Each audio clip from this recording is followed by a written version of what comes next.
No permanecer y transcurrir no es perdurar, no es existir ni honrar la vida.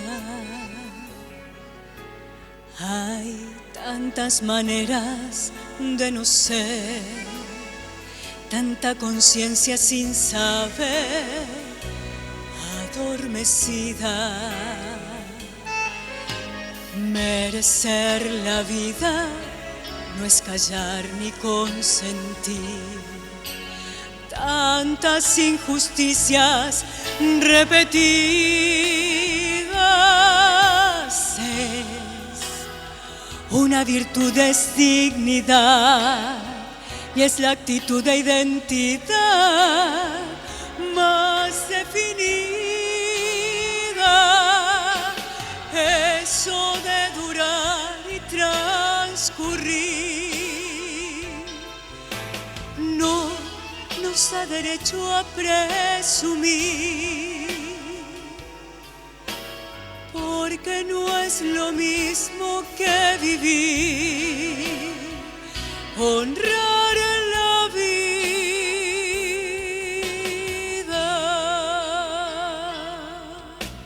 No permanecer y transcurrir no siempre quiere sugerir honrar la vida.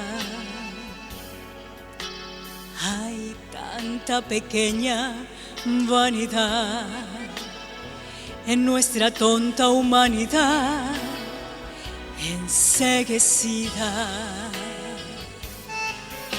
Merecer la vida es erguirse vertical, más allá del mal, de las caídas. Es igual que darle a la verdad y a nuestra propia identidad la bienvenida. Eso de durar y transcurrir no nos da derecho a presumir, porque no es lo mismo que vivir, honrar la vida.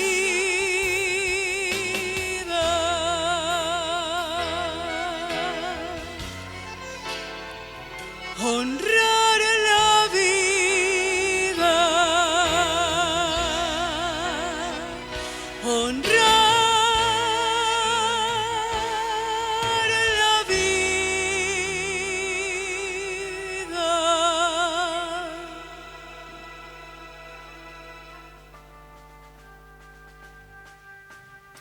Contando historia. Hay un tema que siempre es recurrente en nuestra temática. Lo hemos citado, lo hemos nombrado, lo hemos comentado en diversas oportunidades. Y en lo personal es un tema que me inquieta, me intriga. Y como decíamos en programas anteriores, cuando presentamos esa hermosa revista que hacía la historia de la Catedral de Notre Dame en agosto del 2018, meses antes que sufriera ese voraz incendio que la destruyó.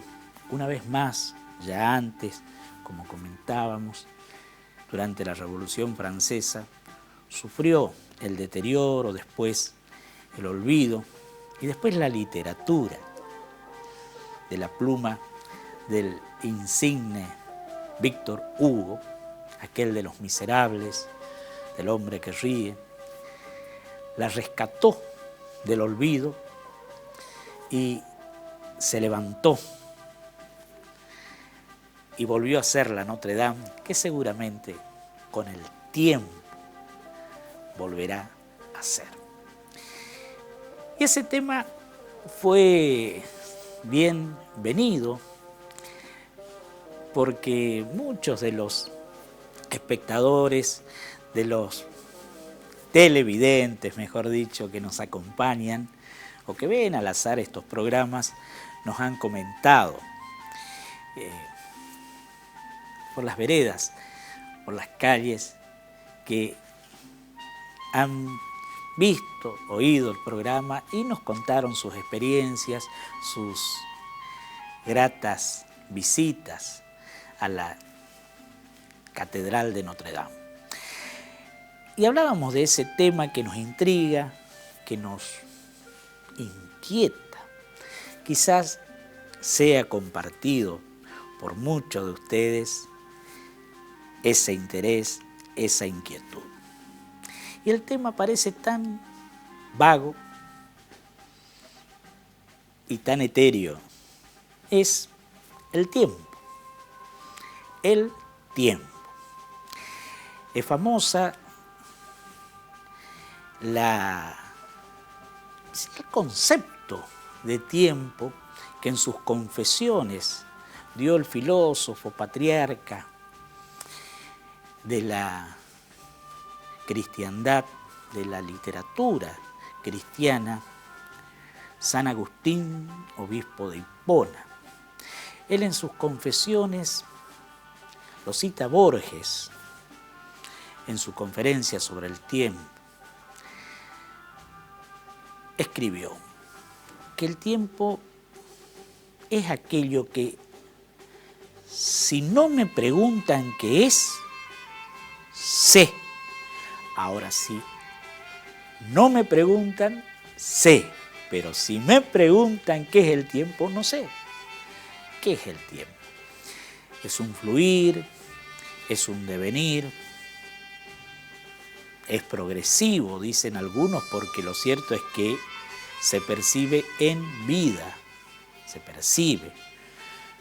Hay un momento en que se nace y un momento en que se muere. Todos los seres vivos transcurrimos ese mismo deambular, caminar a través del tiempo desde que se nace hasta que se muere.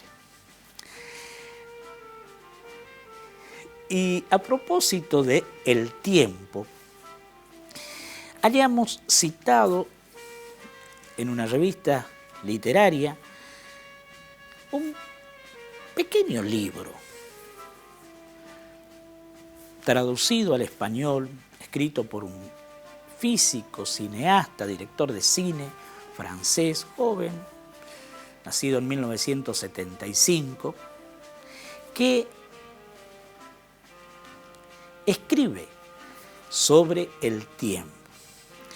El tiempo en nada más que su versión occidental, donde el cristianismo ha logrado hacer prevalecer su óptica del tiempo, su versión del tiempo, su canon del tiempo, sobre, primero, parte minúscula de Europa y después ampliando a gran parte del planeta, que hoy se maneja por la versión occidental cristiana del tiempo.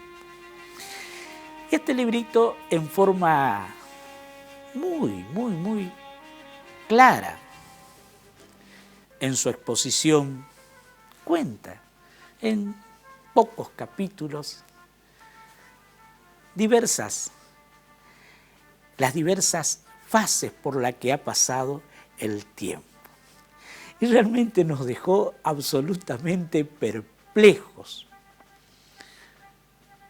Y queremos compartir con ustedes esta obra, porque realmente nos parece de una riqueza inconmensurable y de una inquietud que nos deja un poco inseguros respecto a dónde estamos parados en el tiempo. Contemos simplemente que en las civilizaciones antiguas, venidas desde el cercano Oriente, también las del lejano Oriente, los calendarios más viejos usaban las fases de la luna para calcular el tiempo. Eran calendarios lunares. Existen, sí, datos de que los primeros en cambiar su calendario del lunar al solar fueron los egipcios. Los egipcios fueron unos astrónomos realmente impresionantes en sus descubrimientos, en sus inventos para medir el paso del tiempo, para medir el espacio, también geográfico, estelar. Y en Occidente también se usaban calendarios lunares. Recién allá por el 46 antes de Jesucristo, es el dictador romano Julio César, en sus andanzas por Egipto, quien, asesorado por un sabio egipcio, astrónomo, él, físico, matemático, filósofo, cambia el calendario en la Roma, que era el imperio que dominaba la Europa y las costas del Mediterráneo, y pasa a instaurarse el que después es nombrado calendario juliano, justamente en referencia a quien lo introdujo, que fue justamente Julio César. Y con el tiempo, tuvo un desfasaje respecto de el tiempo en que la Tierra gira alrededor del Sol, que con los años fue produciendo minutos que fueron quedando relegados y que habían que introducirlos en los días bis, o sea, otro día siesto. De ahí viene el nombre bisiesto, o sea, otro día, que en principio fue el 26 de febrero, después el 29 de febrero, y fue necesario readaptar este calendario a su vez cuando ya es la Iglesia, que había sido desde ya el cristianismo tomado como religión oficial del Imperio Romano.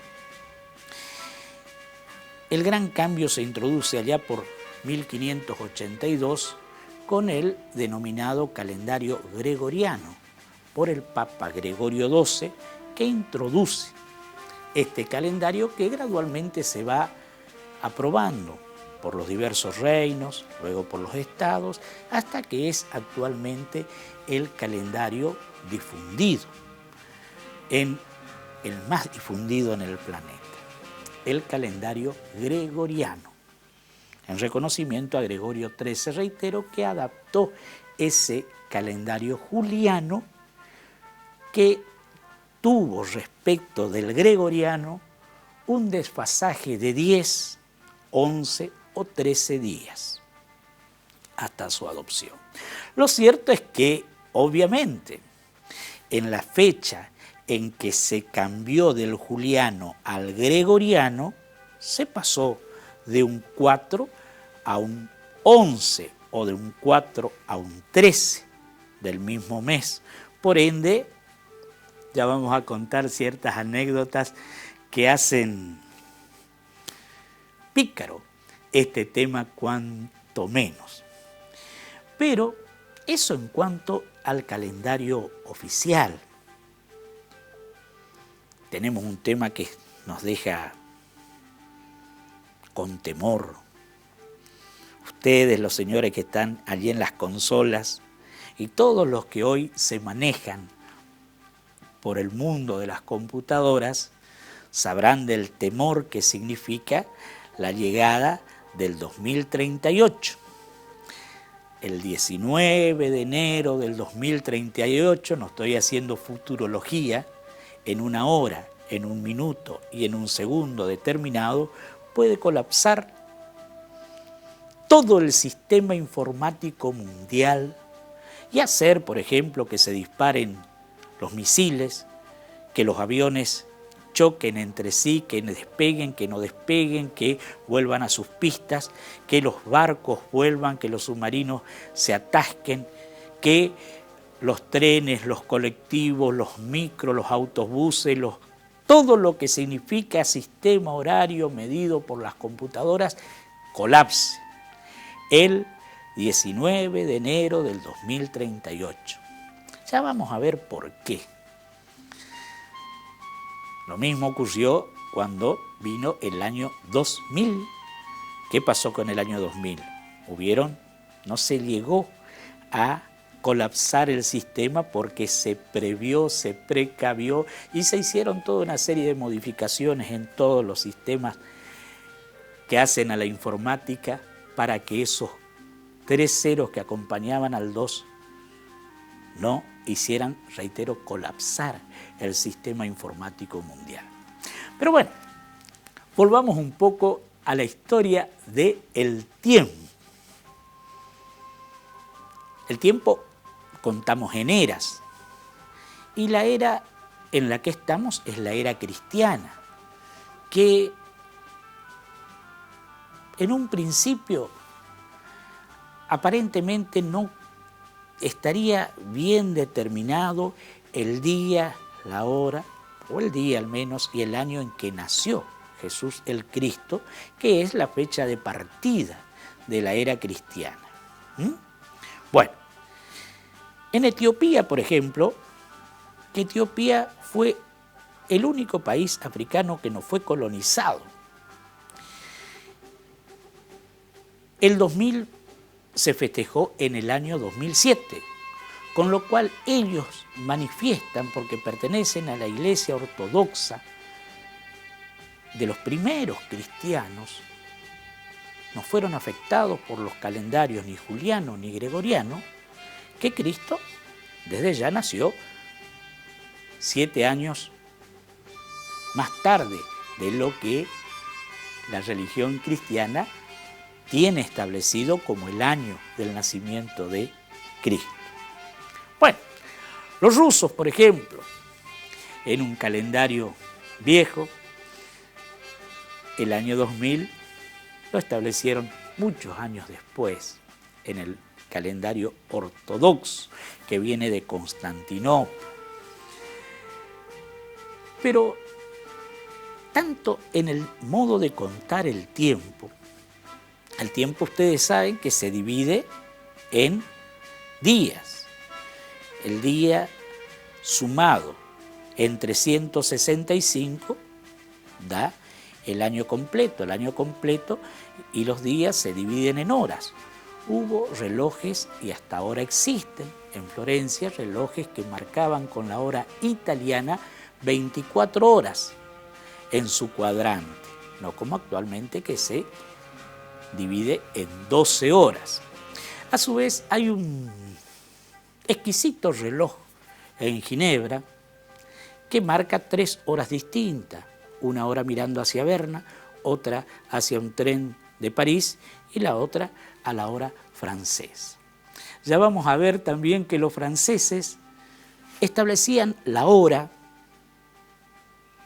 a partir del año 1884 con el disparo de un cañoncito que estaba ubicado en el Palacio Real francés. Disparaba, tenía un sistema de lupas y lentes que cuando el sol llegaba al cenit, o sea, al punto más alto del mediodía sobre París, disparaba la bala, el cañón, y ese era el momento en que todos tenían que colocar la hora o en hora sus relojes. Era la hora meridiano marcada por el cenit del sol. Este cañoncito que seguía disparando todos los miércoles en París fue robado en el año 1994. Lo cierto es que aún hoy en París se hizo una réplica y en el Palacio Real, en el Royal Palace, está una réplica del cañón que dispara y todos los parisinos recuerdan que marca la hora París. Otra diferencia graciosa ocurrida con el tema del tiempo en el calendario juliano y en el calendario gregoriano. Recordarán ustedes que los dos más grandes escritores considerados por la literatura mundial son Miguel de Cervantes Saavedra, español, y William Shakespeare, inglés. Los dos murieron un 23 de abril del año 1616. La UNESCO estableció el Día del Libro, el 23 de abril, en honor a esos dos grandes escritores. Pero resulta que si bien los dos murieron un 23 de abril de 1616, tuvieron diferencias de días. ¿Por qué razón? Porque Miguel de Cervantes Saavedra muere en España, en Madrid, donde estaba ya establecido el calendario gregoriano. Pero Shakespeare fallece en Inglaterra, donde imperaba el calendario juliano. Por ende, los dos murieron el 23 de abril, pero uno 10 días antes, porque el calendario gregoriano tenía respecto del calendario juliano 10 días más.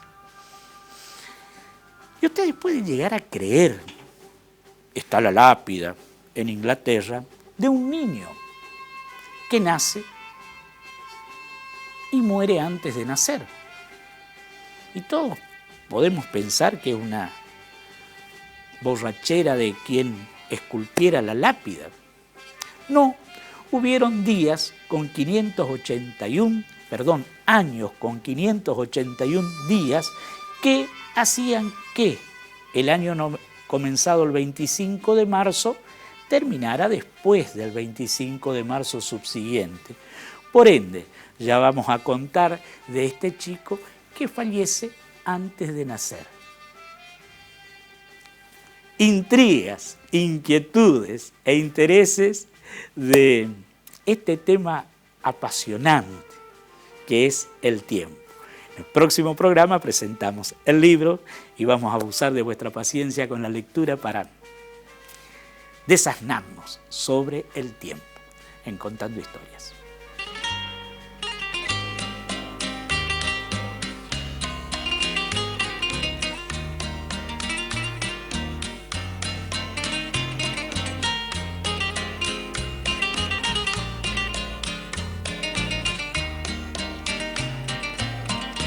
Tanto tiempo disfrutamos de este amor, nuestras almas se acercaron, tanto así que yo guardo tu sabor, pero tú llevas también sabor a mí.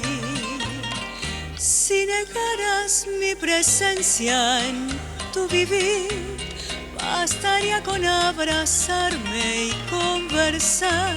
Tanta vida yo te di que por fuerza tienes ya sabor a mí. No pretendo ser tu dueña, no soy nada, yo no tengo vanidad. De mi vida doy lo bueno, soy tan pobre que otra cosa puedo dar. Pasarán más de 1000 años, muchos más, yo no sé si tengamos la eternidad, pero allá tal como aquí, en la boca llevarás sabor a mí.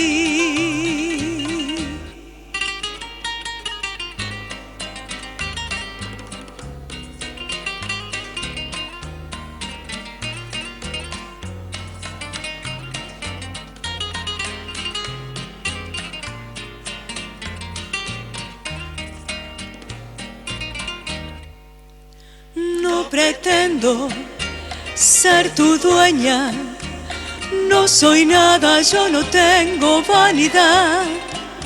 De mi vida doy lo bueno, soy tan pobre que otra cosa puedo dar. Pasarán más de 1000 años, muchos más, yo no sé si tengamos la eternidad, pero allá tal como aquí, en la boca llevarás sabor a mí.